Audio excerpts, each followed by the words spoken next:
everyone. Welcome to LCS tonight. I am Phreak. This is Azael. That is Zirene on the far side. The one and only Tom Kench one trick who can't devour champions. So Wait, bringing it back to the beginning of the day. You know what? It's okay, buddy. Azael, great work. I'm proud of you so much. Let's talk about what happened at LCS so far this week. And I'm going to talk about success stories. We're going to start out with TSM going 2-0. They broke the curse. How amazing are TSM now? I mean, I think about as amazing as they were, right? Like, honestly, yes, it's showing better on stage, but this is a team, despite their record, people were still talking very positively about them, other coaches, other players, and even just watching them, it didn't really make sense that they were losing some of the games before. Yeah, they ended up playing a little bit slower this week, which was good for them, where they were like, okay, let's not get too ahead of ourselves. Because remember, they were 11,000 gold up versus Echo Fox, and they weren't able to close that game out. Here, they kind of got to the point where they were like, okay, we're ahead. Let's not do anything stupid at this point and try to close it out cleanly, which they were able to do against both 100 Thieves and Golden Guardians.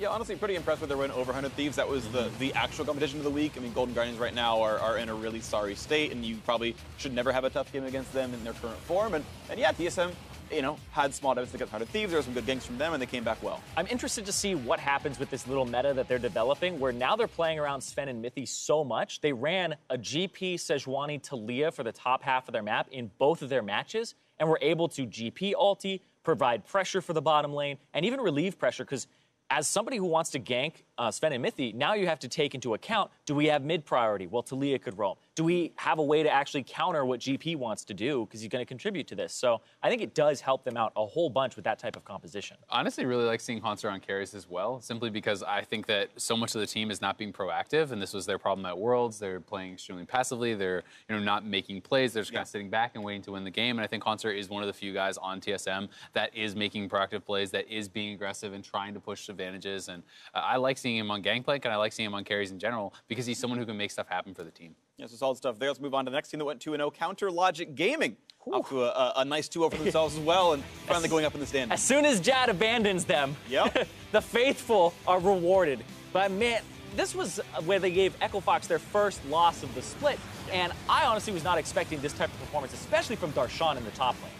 Yeah, I mean, Darshan, for me, has actually been really good this whole season and all last year, so I am more kind of You're less surprised, yeah. Unsurprised by Darshan, but what I am kind of surprised by is some of the performances that were turned in by the rest of the team, because I think that, Reignover looked much better. I think that the bottom lane in 6A in particular looked massively better. And this is a team that I wasn't sure if they were going to be able to turn it around so cleanly like I was with TSM, simply because I think in their 1-3 record, they looked pretty damn bad in a lot of those games. And 6A in particular looked pretty damn bad in a lot of those games, but he turned in 2 good performances.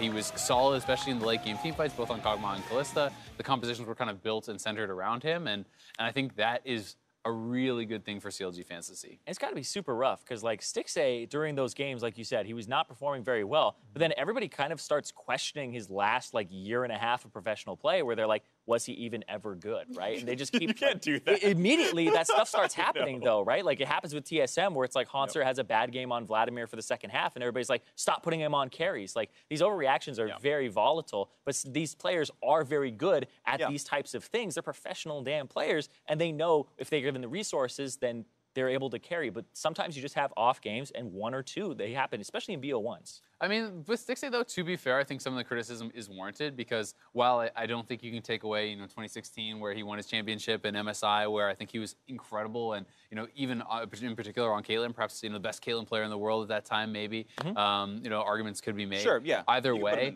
The point is, since then, I think his performances have been much more lackluster, and it has been a while since he has, at least in my opinion, been at that superstar status. It's not that I'm saying his whole last year and a half was bad or anything, but I don't think he has really reached that 2016 level at any time during 2017. And, and now coming into 2018, it felt like it was more of that continuation of a downward trend. And this week he has turned it around. We'll see if he can actually continue on that path. And you definitely thought it was going to be more of that downward trend continuing, because of the fact that Aframu was no longer by his side, and it was Biofrost now. But they started working things out, and it looks like that bottom lane is starting to get up there in that conversation. But there are some really good bottom lanes right now. This is a split where, by and large, there's a lot of really good teams, a lot of really good players. So being top of the table is going to be difficult. Let's move on, though, and talk about one other game that piqued our interest. Clutch Gaming versus 100 Thieves was marked pretty importantly at the beginning of the week. These teams have now kind of ended up in pretty different situations, but was a close one. Yeah, I really like this game because of the team composition from Clutch Gaming. where they have a Shen to support their Jace top lane, and then they also have a Galio-Jarvan combo. Like, this is a ton of engage for this composition, a lot of protection if they get dove, and it also has protection for their split pusher with double globals to help the Jace. Clutch Gaming actually got out to a really large lead in this game, but they weren't able to close because they started taking team fights with the Jace, and then they ended up losing despite having things like the Elder Dragons, but they had no Elemental Drakes. So this is one that, you know, if I could say go back and watch a game for people at home, I would recommend this game because I think these Galio-Jarvan, Galio-Camille type compositions will start popping up even more if it makes it through the bans, of course. But playing against it is so hard, and we saw 100 Thieves find a way to actually force some fights. Yeah, you're talking about games to watch real quick. You know, if you don't have a lot of time to watch all the NALCS games, just go watch Liquid from last week. You've got under an hour of game time to watch part 2 of this one. Like, we talk about teams with impressive 2-0s. Liquid look insanely sharp as well. Yeah, they've been so good. And to me, they are, you know, the clear #1 team right now, simply because of the dominance that they have put out. You know, they have been so good at closing out games, so good at getting early leads. And we've seen a ton of teams, even with big leads, struggle to close the games. And even if they do so, you know, Sneaky was talking today, I believe, about how he wasn't even really sure why it was so hard to close their game because they did have a big advantage. And they're not sure why it sometimes feels so difficult to close out that game. But TL does not seem to be struggling with that whatsoever. They seem to just be absolutely obliterating a lot of these teams. Yeah, and that's why, like, calling the top of the table right now is really difficult because I would actually put Cloud9 as my #1 right now because I've actually seen longer games from them and they aren't messing up. Whereas if you have short games, less of your flaws are actually revealed where you don't have to play those 30 minutes, those 40, 35 minutes. Are you a better team if you can't close the game early and then you have to go longer, right? I feel like for C9 though, those are compositional things, right? They have the Kog'Maw that has to worry about GP, Gragas.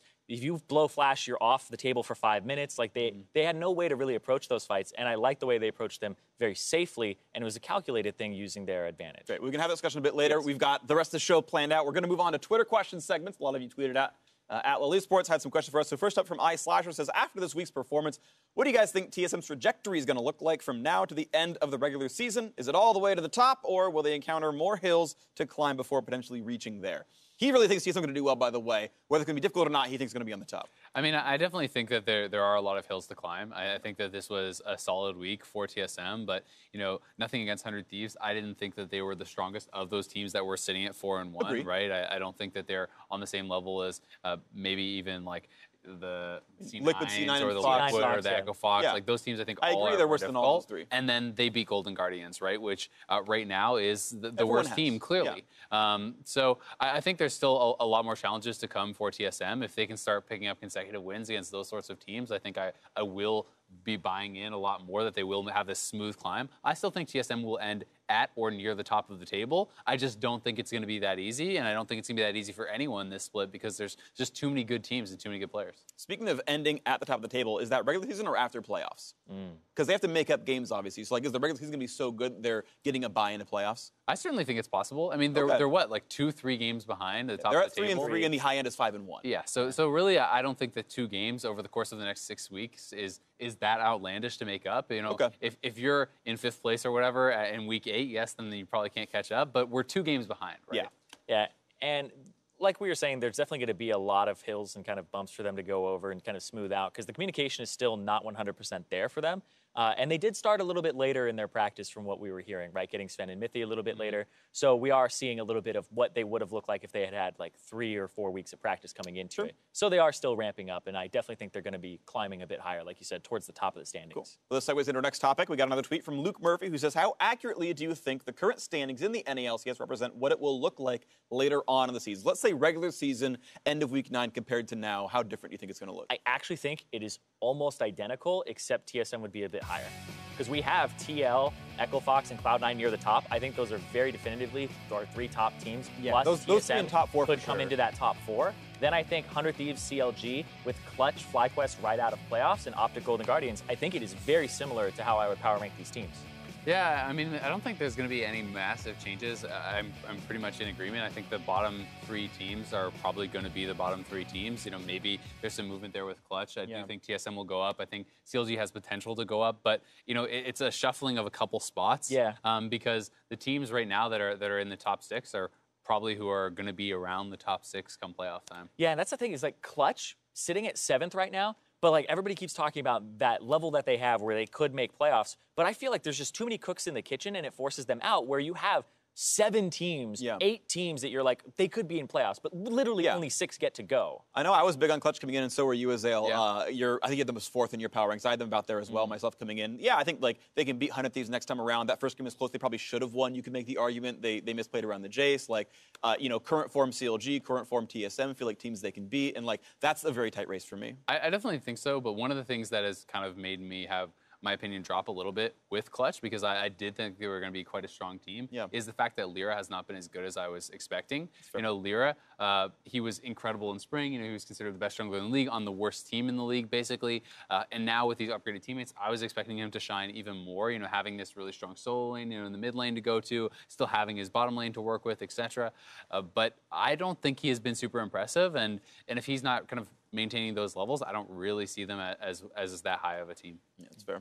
Any other thoughts from you, Zirene? I just agree. I think that Lira's strength is always kind of getting jungle advantages, and in a tank meta, it's not really something that he could really kind of leverage. Like, the Gragas is kind of the one that I remember him for, but I very distinctly remember his Nidalee play, his Elise play, right? Like, he was very good at skirmishing, and that's not really the meta right now. It's more like just vision for the early parts of the game, and then scale later, because I really remember those games where he'd get early advantages, and then it's like, well, he's carrying the game. He's got such a big gold advantage. Why aren't they winning off this? It's because those later game team fights where the team has to come together. Lira, as the jungler, will have less impact in these later game fights, and it's more on Apollo and Featherthin and even Solo, right, to have those influences later.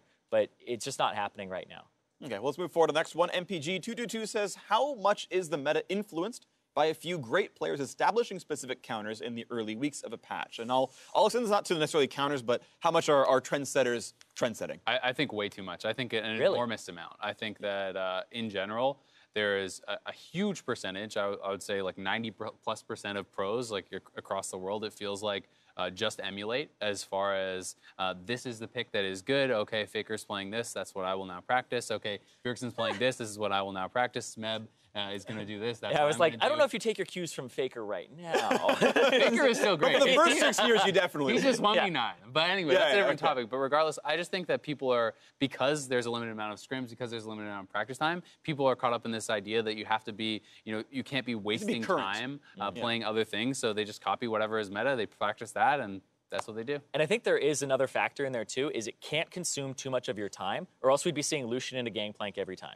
right? Where, like, Huni busted that out. That is not setting a trend. That is having a specific counter pick. Where Huhi had Gangplank is like the most blind pick top laner. Like, this is something that you probably should practice to see if it's good, because you're going to run into the matchup. Exactly. Also hard to play, though. It is hard to play. It's just like the Riven, you know, coming out in LCK and top lane. You could be like, oh, that's really good in a GP. Okay, well, I guess I'll just bring Riven out next week. Yeah. Okay, we'll play 500 games first. It has to be accessible, right? It has to be something where your time investment is going to see immediate returns, where it's like rather easy to pick up for you, or you have previous games on it. That's why nobody's like picked up the Aurelion Soul, right, back in the day. That's an exact example I wanted to bring up myself. And you're right. I think like you're all speaking truths, that you have an economy of time and spending it properly. If you have too many test points, you're like, well, was Lucian good, or should we not have tried Maokai support this game? And well, if you got 2 things going that are weird, sorry, we can't know what the real reason was why we got outscaled in team fights, because we have no front line. Was it the wrong tank support? Was it the wrong top lane?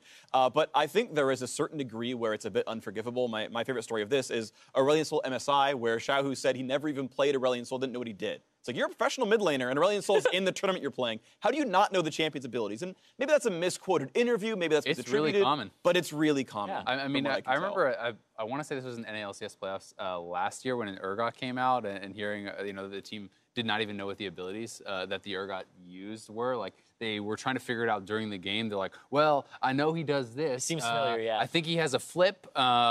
His ult and execute. Like, you know, hearing these kind of things. There was like a video resource that like went on the League of Legends YouTube that spotlighted the champions and what their abilities were. Just read the tooltips, right? At the very least. Like, but definitely, it is way more common than you think. And talking to Mark, he talks about that kind of stuff all the time, how even sometimes he would brief pros on certain patch changes. For reference, like Mark used to be a coach or analyst for Team Liquid. Yeah. Continue. Before they were good. Yeah, when they were still bad, Mark's working with the team. Now they're great. But you're saying he would brief players. But either way. Players. Yeah, he would brief players on patch changes, and then during the games he would hear them talking about, what is that? I didn't know it does this. And he's like, I told you. Yeah, players a lot of times don't read patch notes or really look at their builds sometimes. Like even Huni, earlier in the year, he bought both Sterix and Maw, which they are unique passive passives you can't get both shields, right? Yeah. You can't get both shields. The lifeline was actually changed to just a single thing. So I was like, a year ago. What are you doing? But yeah. All right, so one final topic for us here on NALCS tonight is the look ahead to next week's games, and honestly, there are some nuts ones. Most notably, though it's not all today, TL plays the top of the table. They've got TL Cloud9 second game of the day, which is super nuts on Saturday, but Sunday has some pretty incredible games as well, as T will take on Echo Fox. Also, TSM versus CLG is going to be massive. What stands out to you guys? Cloud9 Liquid. We're going to find out if TL has those flaws in the later game. Yeah.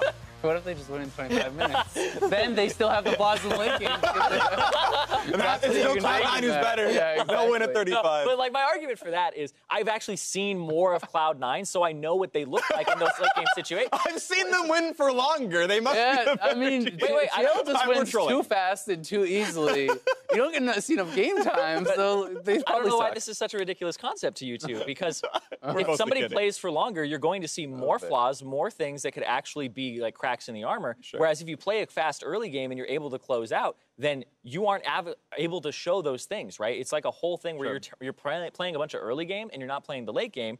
You will tend to have more. I'm not saying that they will, but I'm saying that I have seen Cloud9 in those situations, so I know that they're okay and I can give them a check mark there, where I don't know if TL can. I think it makes sense if you're saying if you're playing a full early game comp and then you're just winning early game, then that makes sense. But a lot of times, TL still is playing Tristana and these sorts of things where I feel they still have a strong late game, right? And in that case, I don't think you can really lose marks for winning early. But obviously, it's just personal. Yeah, I'm not saying they lose marks. I'm saying C9 passed those marks where I can't give them the marks undefined for you. For TL. I can see your kind of point there. Also, matches that I'm kind of interested in, I think it's TSM plays Clutch, which is a potentially playoff seeding battle, as well as FlyQuest taking on another squad kind of, I think it's 100 Thieves, something like that. So a lot of these playoff sessions, you guys talked about how basically 4, 5, 6, 7 is pretty nebulous, and like one of those teams is out, maybe two of those teams are out, and that's going to be tough to watch for. And there's CLG TSM as well, right? On Sunday, right. And Sven was going Super Saiyan on the screen there, so you have to see how, looks super he cool. performs next week. Next week, week 4.